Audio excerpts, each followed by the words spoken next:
இன்றைக்கி நைவேத்தியம் பாருங்கோ, புளியவுள் பண்ணியிருக்கேன். பயத்தம்பருப்பு பாயசம் பண்ணியிருக்கேன். சக்கரை வெள்ளிக்கிழங்கு அல்வா பண்ணியிருக்கேன். பாருங்கோ, இப்போ தான் புதுசாக என்னுடைய சேனல் பார்க்குறேன் அப்படிங்கிற எல்லாமே small letters ARK Vasanthi creators அப்படின்னு டைப் பண்ணேன்னா பெல் ஐக்கான் ஆல் ஆப்ஷன் காட்டும். டச் பண்ணேன்னா சப்ஸ்கிரைப் ஆகிடும். நான் போகிற வீடியோ கூட உங்களுக்கு உடனுக்குடன் நோட்டிஃபிகேஷன் ஆகிடும். வாங்க வீடியோக்குள்ளே போகலாம் பிரசாதம் பார்க்க. Hi friends, welcome to ARK Vasanthi கிரியேட்டர்ஸ்லேருந்து அனந்தலட்சுமி பேசுகிறேன். சிவராத்திரி பிரசாதம் தான் இன்றைக்கி பார்க்க போகிறோம்.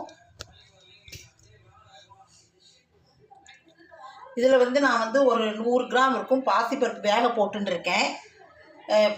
இது பாசிப்பருப்பு, பயத்தம்பருப்பு இன்றைக்கி பாயசம் தான் பண்ணணும். அதுக்கு வேக போட்டுருக்கேன். ஒவ்வொரு காலத்துக்கு ஒவ்வொரு பிரசாதம் பண்ணுவா. ஆனால் நாம் நாம் 4 காலம் பண்ண முடியாதனால ஒன்றா பண்ணிடலாம். பயத்தம்பருப்பு பாயசத்துக்கு இது வெள்ளை எடுத்து வச்சுட்டுருக்கேன். இந்த அளவுக்கு உங்களுக்கு எவ்வளோ தேவையோ அதை எடுத்துக்கோங்க. அப்புறம் சக்கரை வெள்ளிக்கிழங்கு ஏதாவது ஒன்று பண்ணணும். சக்கரை வெள்ளிக்கிழங்கு பாயசம் ஏதாவது ஒன்று பண்ணணும். அதுக்கு நான் அல்வா அல்வா பண்ணலாம் அப்படின்ட்டு இதை நான் வேக போட்டு தோலை உரித்து என்கிட்ட மேஷில் மிக்சியில் அரைச்சி வச்சுட்டுருக்கேன். இப்போ இது பண்ணிக்கலாம். அது 400 கிராம் எடுத்து வச்சுட்டுருக்கேன் சக்கரை வெள்ளிக்கிழங்கு. அதுக்கு ஒரு 300 கிராம் 350 கிராமுக்கு நான் வெல்லம் எடுத்துட்டுருக்கேன். எனக்கு இது தூசு குப்பை எதுவுமே இல்லாத வெல்லம். அதனால் நான் அப்படியே டைரெக்டாக போட்டுக்கிறேன். நீங்கள் இதெல்லாம் வடிகட்டிட்டு போடுங்கோ. முந்திரி பாயசத்துக்கும் இதுக்குமா வச்சுக்கலாம், அல்வாக்குமா நெய் விட்டு இதை வறுத்து எடுத்துக்கலாம். அப்புறம் அவள் 10 கிராம் ஏதாவது ஒரு பலகாரம் பண்ணுவாள், அவள் பலகாரம் பண்ணுவாள். இதுக்கு நான் புளி அவள் பண்ணுறேன்.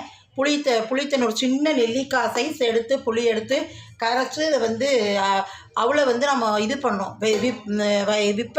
விப்பரில் போட்டு 2 ஓட்டு ஓட்டிட்டோம்னா மாவாயிடும் அவள். அதை எடுத்து நான் உப்பு மஞ்சள் பொடி எல்லாம் பெருங்காயம் எல்லாம் போட்டு இதை கரைச்சி வச்சுட்டுருக்கேன். இதை தாளித்து கொட்டிக்கலாம், ஒவ்வொன்றா பண்ணலாம்.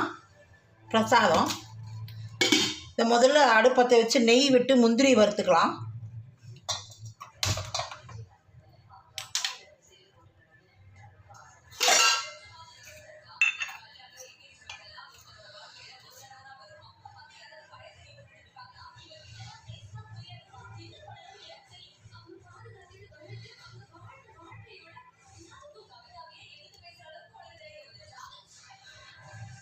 ரெண்டு ஸ்பூன் நெய் விட்டுக்கலாம். தேவையாக இருந்தால் அப்பப்போ விட்டுக்கலாம்.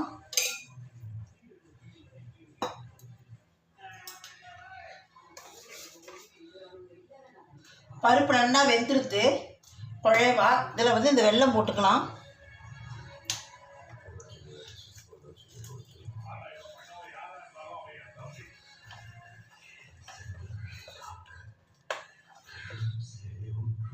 பாத்துன்னு போட்டுக்கலாம்.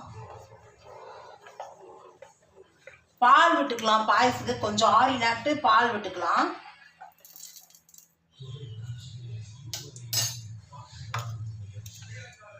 நெய் விட்டுருக்கோம். இது நெய் காஞ்சிடுத்து, முந்திரியை வறுத்து எடுத்துடலாம்.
இதை எடுத்து வச்சுட்டுலாம். அதில்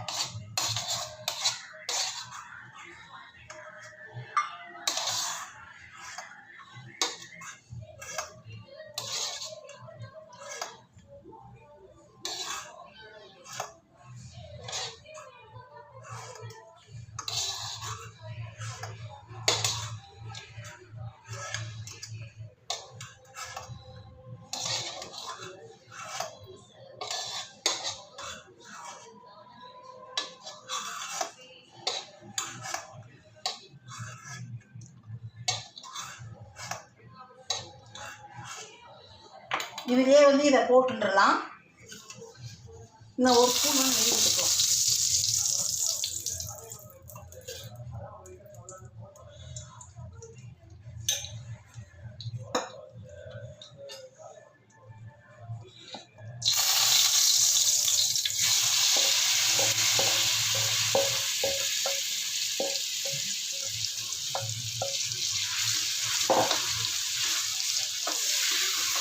கொஞ்சம் நல்லா வதக்கி இருந்துட்டு அதுக்கப்புறம் வெல்லம் போட்டுக்கலாம்.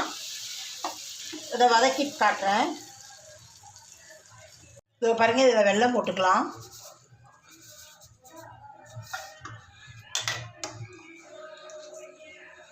ஒரு 300 வெல்லம் எடுத்து வச்சுட்டுருக்கேன். இதை நல்லா வந்து பச்சை வாசனை போக ஒரு 3 ஸ்பூன் நெய் விட்டு நல்லா வதக்கின்னு இருக்கேன். இந்த வெல்லம் பூரா நல்லா கரையட்டும். கரையும் போது நமக்கு வந்து லிக்விட் ஆகும், நீத்துக்கும். அப்புறம் திருப்பி நம்ம வந்து இது பண்ணிக்கலாம், போட்டுன்றலாம்.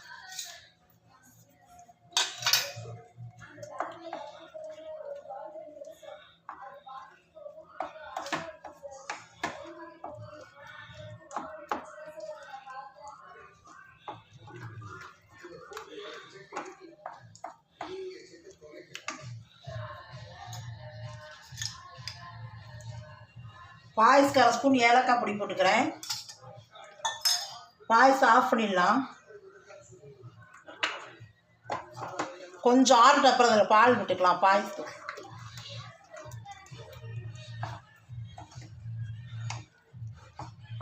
நமக்கு வந்து இந்த வெல்லம் வந்து கலர் மஞ்சளாக இருக்கிறதுனால இது வந்து நமக்கு மஞ்சளாக தான் தெரியும்.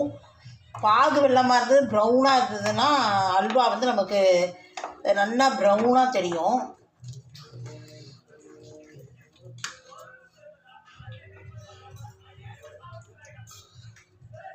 இன்னொரு 1/2 ஸ்பூன் நெய் விட்டுக்கலாம்.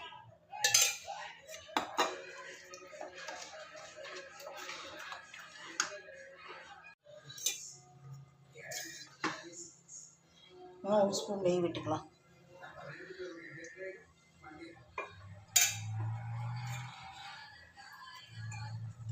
பாயசத்துக்கு 1 ஸ்பூன் நெய் விட்டுக்கலாம்.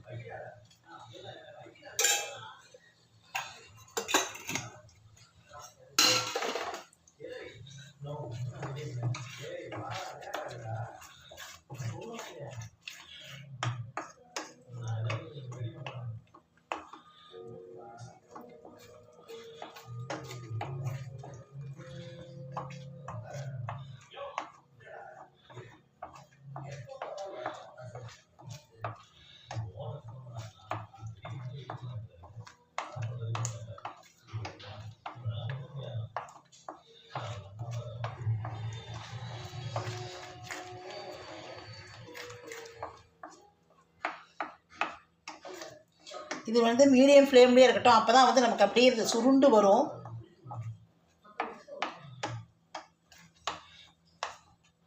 வானிலையில் அப்படியே ஒட்டாது சுருண்டு வரணும்.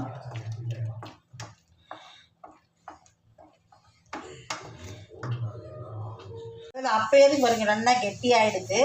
இது வந்து இன்னும் கொஞ்சம் ஆறிடுச்சுன்னு வச்சுக்கோங்க, இன்னும் நமக்கு நல்லா கெட்டி ஆகிடும். இதை அப்படியே எடுத்து வச்சிடலாம்.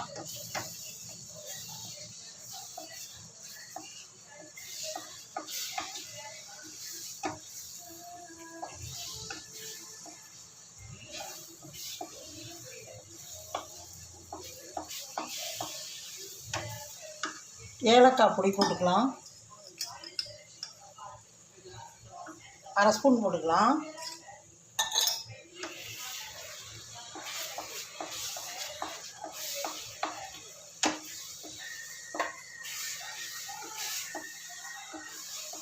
இதில் அப்படி ஒட்டாது வருது பாருங்க. இதோ பாருங்க, ஒட்டாது வருதா, நகர்த்து நகர்த்து அப்படி வருது பாருங்க. இதுதான் நமக்கு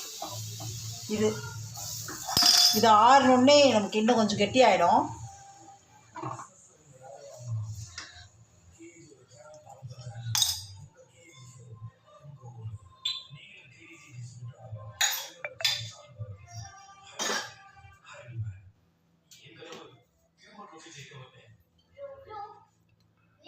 முந்திரிய வச்சுட்டு இருக்கோம் இல்லையா, இது பாயசத்துக்கு போட்டுக்கலாம்.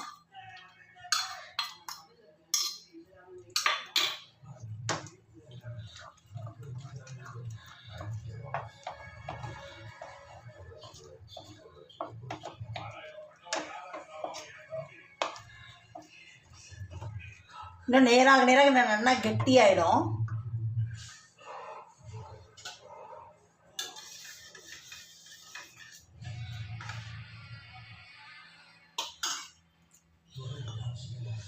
பாயசத்துக்கு ஒரு 100 ml பால் எடுத்து வச்சுட்டுருக்கேன், அதை விட்டுக்கலாம். பாயசத்தில்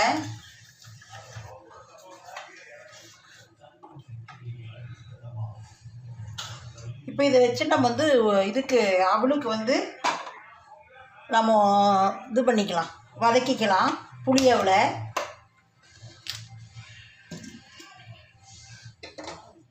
அதில் வந்து நான் வந்து தேங்காய், பெருங்காயம், மஞ்சப்பொடி, உப்பு எல்லாம் போட்டுட்டால வந்து நம்ம எதுவுமே இதுக்கு போட்டுக்க வேண்டாம். இதெல்லாம் போட்டுன்ட்டேன். பச்சை மிளகா, கருவேப்பிலை. பச்சை மிளகா ஒரு 3 பச்சை மிளகா நறுக்கி வச்சுட்டுருக்கேன். கருவேப்பிலை ஒரு 6 வச்சுட்டுருக்கேன். எண்ணெய் விட்டு கடுகு, உளுத்தம்பருப்பு, கடலைப்பருப்பு போட்டு இதை தாளிச்சு கொட்டி இதை பண்ணிடலாம்.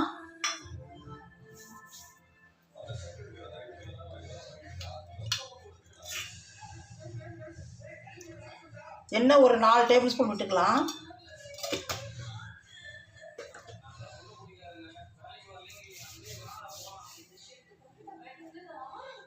கடுகு வெடிச்சிருக்கு. எண்ணெய் 4 ஸ்பூன் இருக்கேன். கடுகு வெடிச்சிருக்கு. கடலைப்பருப்பு, உளுத்தம்பருப்பு போட்டுருக்கேன். கடலைப்பருப்பு 1 ஸ்பூன், உளுத்தம்பருப்பு 1 ஸ்பூன் போட்டிருக்கேன்.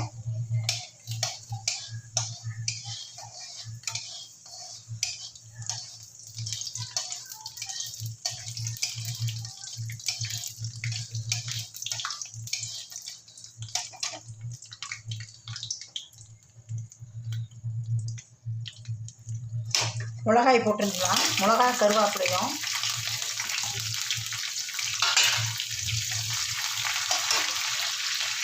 இதை பாருங்க, இதை அவள் போட்டுடலாம்.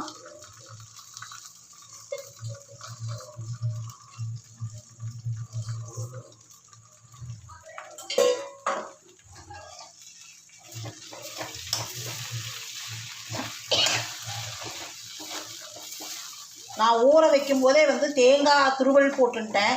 ஒரு 3 டேபிள் ஸ்பூன் தேங்காய் துருவல், மஞ்சப்பொடி, பெருங்காயம் ஒரு 2 ஸ்பூன் எல்லாம் போட்டுட்டேன். பெருங்காயப்பொடி, அதனால் வந்து பொடி பெருங்காயம்னால அதிலேயே போட்டுட்டேன்.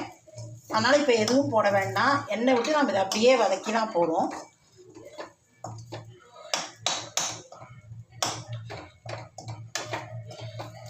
இப்போ நைவேத்தியம் பண்ணணும். நாம்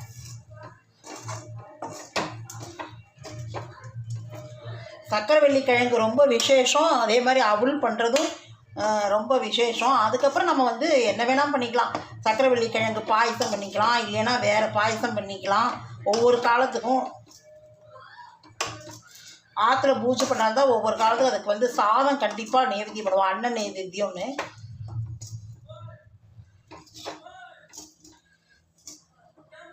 நாம் ஒவ்வொரு காலம் பண்ணிகிட்டு இருக்கோம். நான் இப்போ கோவிலுக்கு வேறு கிளம்புறோம்.